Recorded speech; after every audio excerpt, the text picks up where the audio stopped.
Man 'asha 'ala syai'in mata 'alaih. Barang siapa yang hidup terbiasa dengan sesuatu, maka dia akan mati di atas kebiasaan tersebut. Orang itu biasa menyimak Al-Qur'an, maka matinya pun dalam keadaan menyimak Al-Qur'an.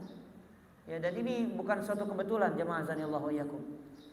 Ini karunia dari Allah. Dan seorang itu bisa meraih husnul khotimah, kenapa? Karena awalnya yang baik juga.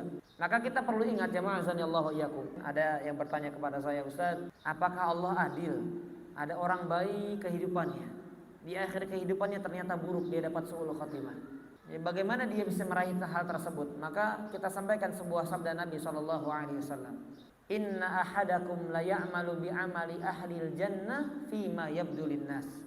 Sesungguhnya ada seorang di antara kalian yang mengamalkan amalan-amalan penghuni surga nampak di hadapan manusia. Jadi di hadapan manusia dia soleh, dia baik, tapi nggak mesti di hadapan Allah Subhanahu wa ta'ala. Jadi apa yang tadi jadi pertanyaan, kok bisa dia orang ini baik tapi matinya dalam keadaan su'ul khotimah? Ya baik menurut manusia, tapi nggak mesti baik di hadapan Allah. Bisa jadi dia mengamalkan amalan-amalan baik, naudzubillahi min dzalik, hanya karena ingin mendapatkan penilaian dari manusia, sanjungan, pujian, kehormatan dan seterusnya.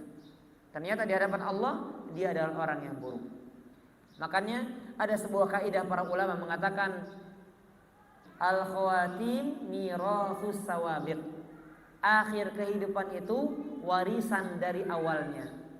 Jadi kalau orang ingin husnul khotimah, akhir kehidupannya baik, ya awalnya juga harus baik. Itu kaidah. Jangan sampai kita sebagaimana dikatakan dan banyak dinyatakan anak-anak muda. Muda foya-foya, tua kaya raya, mati masuk surga. Itu kalau bicara seperti itu semua manusia pengen begitu. Tapi apakah mungkin? Maka tidak akan mungkin. Itu jawaban pertama ya, tidak akan mungkin.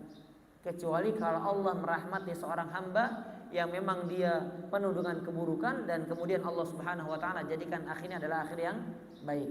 Tapi kaidah ini harus kita pegang.